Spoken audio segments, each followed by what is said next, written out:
1043 warga Kota Tasikmalaya isoman. Penambahan kasus positif COVID-19 di Kota Tasikmalaya masih terus melonjak. Tercatat ada 189 kasus positif baru.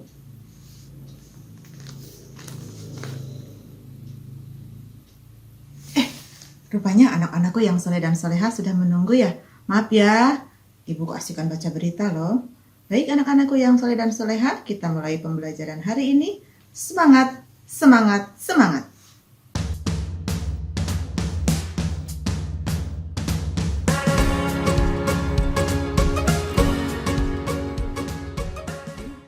Assalamualaikum warahmatullahi wabarakatuh. Selamat datang dan selamat bergabung dalam pembelajaran Bahasa Indonesia. Bersama saya, Ibu Teti Purwati, Guru Bahasa Indonesia di UPTD SMP Negeri 1 Banjar.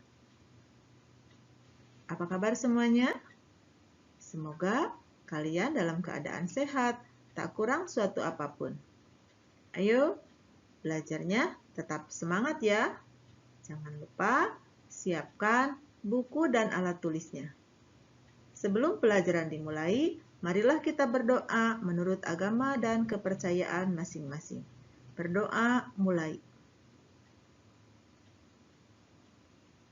Berdoa selesai. Anak-anakku, materi pelajaran hari ini yaitu struktur dan kebahasaan teks berita.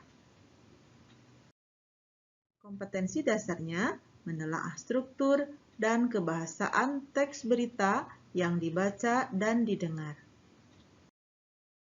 Tujuan pembelajarannya yaitu kalian diharapkan mampu menentukan struktur teks berita, dan yang kedua, mampu menentukan kaidah kebahasaan teks berita. Teks berita adalah teks yang berisi tentang peristiwa yang terjadi di seluruh dunia dan disebarkan melalui berbagai media, baik media sosial, elektronik, maupun media cetak. Misalnya, radio, televisi, internet, situs web, ataupun media lainnya. Teks berita adalah laporan berisi informasi yang aktual, terkini, dan berdasarkan fakta. Dalam teks berita juga berisi informasi yang penting, layak, atau ingin diketahui oleh masyarakat umum. Menurut Kamus Besar Bahasa Indonesia, berita adalah cerita atau keterangan mengenai kejadian atau peristiwa yang hangat. Kalian suka membaca atau mendengarkan berita kan? Dari waktu ke waktu, detik demi detik, berita datang silih berganti. Beragam informasi terus berhamburan memenuhi ruang kehidupan kita setiap harinya. Dengan banyaknya sajian berita, baik melalui media cetak maupun media elektronik, kita harus bisa memanfaatkannya dengan baik. Nah, pemahaman terhadap struktur dan kaidah teks berita akan memudahkan kita dalam mengolahnya menjadi sesuatu yang lebih bermanfaat. Berita-berita tersebut berperan sebagai sumber ilmu pengetahuan dan penambah wawasan. Ada pepatah, seseorang yang menguasai berita atau informasi, dialah yang akan menguasai dunia. Baik anak-anak, kita mulai dari materi yang pertama, yaitu struktur teks berita. Perhatikan teks berita berikut.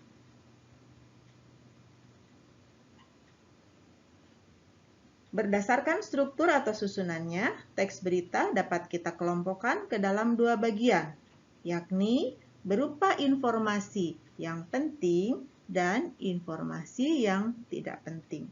Informasi penting disebut juga pokok-pokok informasi atau unsur-unsur berita.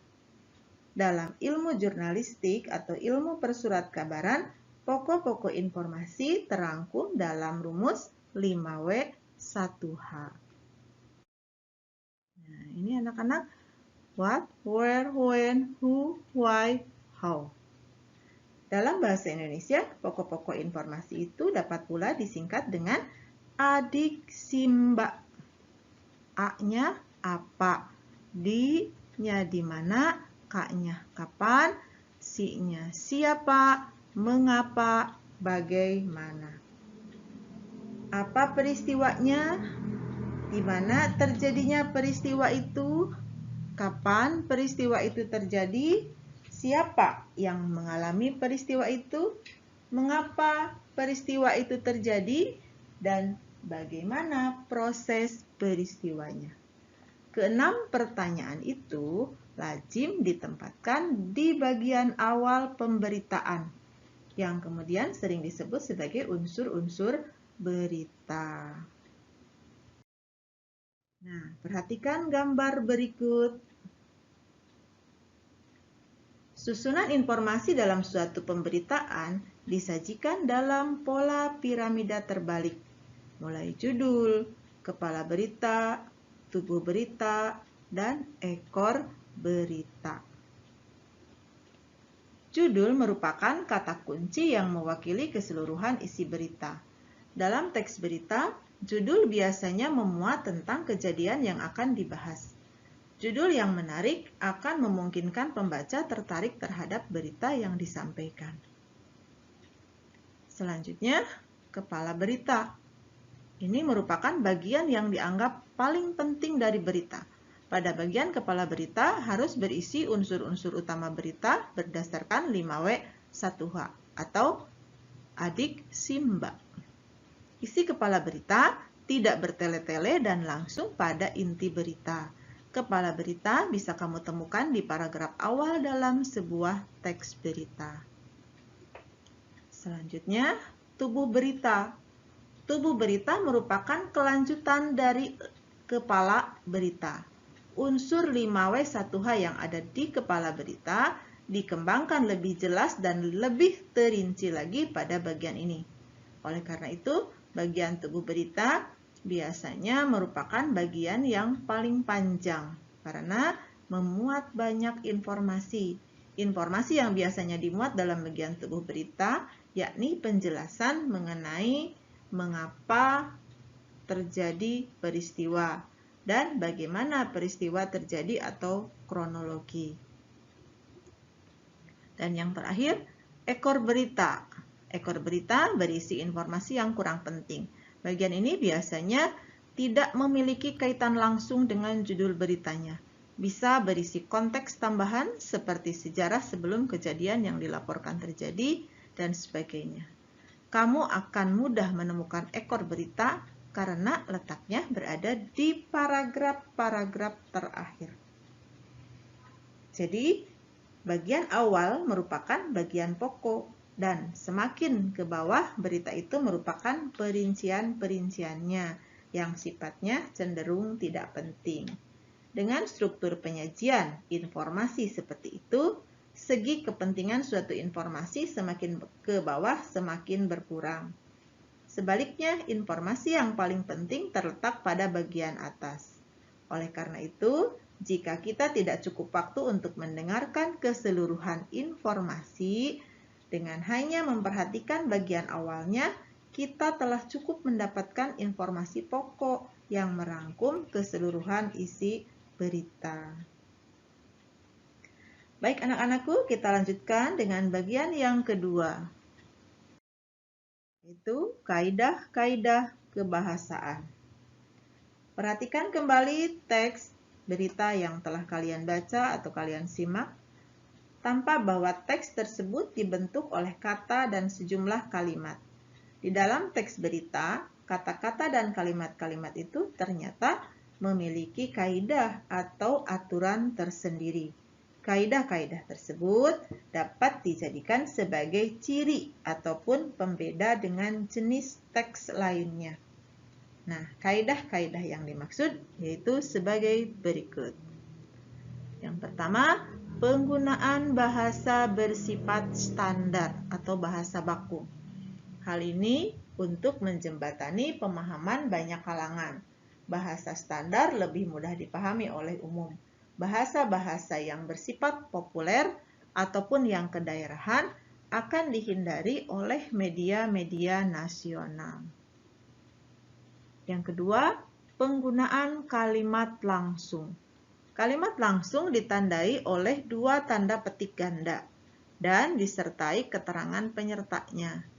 Penggunaan kalimat langsung terkait dengan pengutipan pernyataan-pernyataan oleh narasumber berita. Contoh kalimat langsung, masyarakat, wisatawan, dan pendaki tidak diperbolehkan mendaki dan beraktivitas dalam radius 2 km dari kawah Gunung Slamet, paparnya. Nah, ini contoh kalimat langsung. Selanjutnya, yang ketiga, penggunaan konjungsi bahwa. Konjungsi bahwa berfungsi sebagai penerang kata yang diikutinya. Hal itu terkait dengan pengubahan bentuk kalimat langsung menjadi kalimat tidak langsung. Contohnya, Aryana mengatakan bahwa ibunya pingsan dan tidak ada satupun orang di rumah yang bisa membawa ke rumah sakit. Keempat, penggunaan kata kerja mental. Penggunaan kata kerja mental atau kata kerja yang terkait dengan kegiatan dari hasil pemikiran. Kata-kata yang dimaksud antara lain memikirkan, membayangkan, berasumsi, berpraduga, berkesimpulan, dan beranalogi. Contoh, mereka memikirkan solusi untuk bisa keluar dari peristiwa-peristiwa yang memilukan itu. Nah, pada kalimat tersebut terdapat kata memikirkan. Kelima, penggunaan fungsi keterangan waktu dan tempat. Penggunaan fungsi keterangan waktu dan tempat sebagai konsekuensi dari perlunya kelengkapan suatu berita yang mencakup unsur kapan dan di mana. Yang tadi Ibu sampaikan 5W1H ya, anak-anakku. Contoh, sekitar pukul 12.45 waktu Indonesia Barat, langit riau tampak mendung.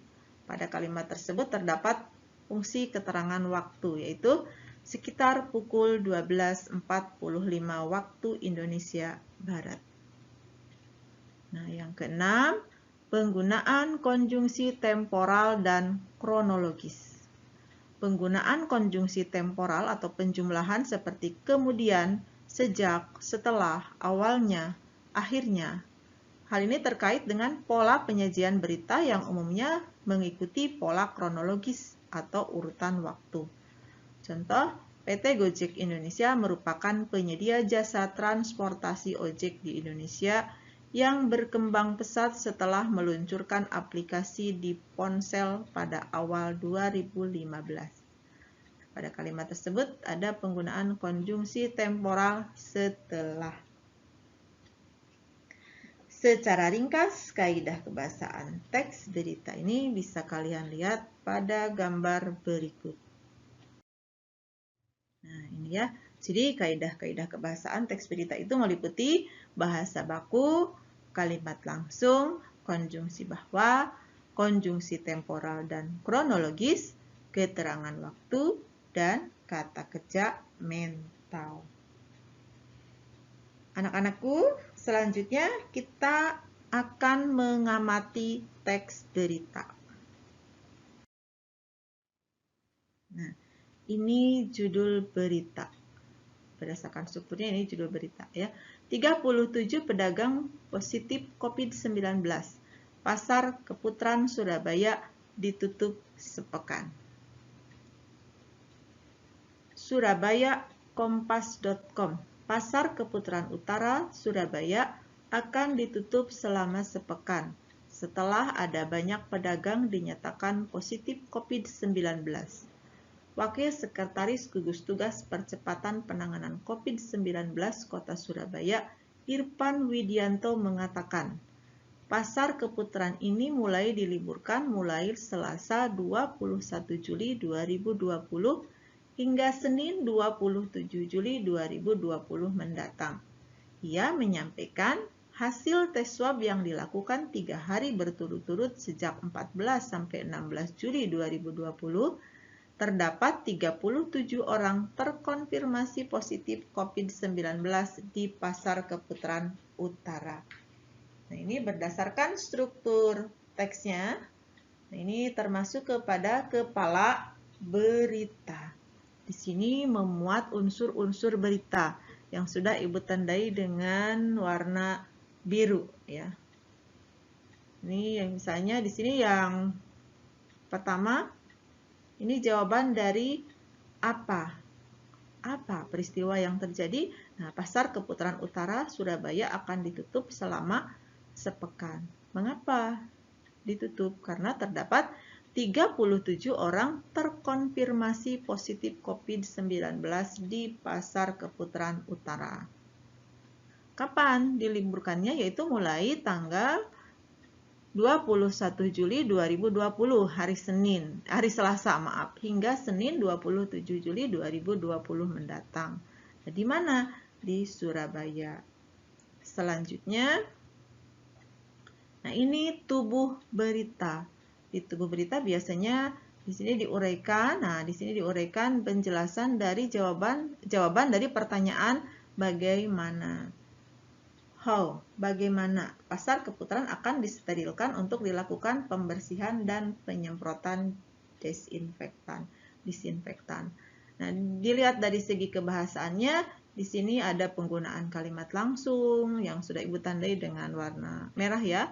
Kemudian ada penggunaan keterangan tempat. Nah, misalnya di Hotel Asrama Haji Sukolilo, di Rumah Sakit Darurat Indrapura. Nah, ini contoh keterangan tempat. Kemudian dari segi konjungsi juga di paragraf pertama tadi di bagian kepala berita ada penggunaan setelah. Setelah itu konjungsi temporal. Ya. Nah, konjungsi temporal itu salah satu jenis kata hubung atau konjungsi yang berfungsi untuk menjabarkan secara kronologis dari suatu keadaan atau suatu peristiwa. Konjungsi temporal itu merupakan kata hubung yang berkaitan dengan waktu. Nah, ini yang terakhir, ini ekor berita. Di ekor berita pun dilihat dari unsur kebahasaannya memiliki di sini ada kalimat langsung, ya. Nah, demikian anak-anak. Mudah-mudahan materi struktur dan kebahasaan teks berita bisa kalian pahami.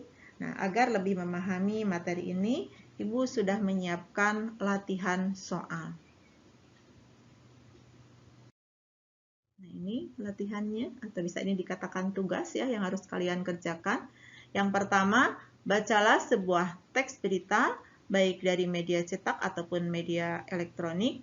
Temukan bagian kepala berita, tubuh, dan ekor berita tersebut. Sajikan dalam bentuk laporan seperti berikut. Nah, seperti ini ya. Yang kedua, tunjukkanlah kaidah-kaidah kebahasaan yang menandai berita tersebut.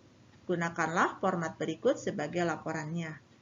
Tulis judul berita, kemudian sumbernya dari mana ya.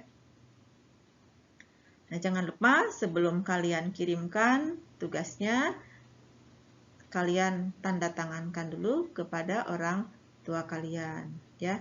Kemudian nanti tugasnya bisa kalian kirimkan melalui Google Classroom atau WA Bapak Ibu Guru. Baik anak-anakku. Nah, ini yang terakhir simpulan dari materi yang Ibu sampaikan hari ini. Yang pertama, struktur teks berita terdiri dari judul, kepala berita, tubuh berita, dan ekor berita. Bagian awal teks berita merupakan bagian pokok dan semakin ke bawah berisi perincian-perincian yang sifatnya cenderung tidak penting. Kaidah kebahasaan teks berita meliputi penggunaan bahasa baku, kalimat langsung, konjungsi bahwa, konjungsi temporal dan kronologis, keterangan waktu, dan kata kerja mental. Demikian pembahasan kali ini. Semoga kalian bisa memahami materi yang Ibu sampaikan. Jangan lupa selalu jaga kesehatan. Ingat pesan Ibu, pakai masker, cuci tangan, pakai sabun, jaga jarak dan hindari kerumunan. Selalu jaga kesehatan, jangan sampai tertular. Dan jaga keluarga kita. Terima kasih. Wassalamualaikum warahmatullahi wabarakatuh.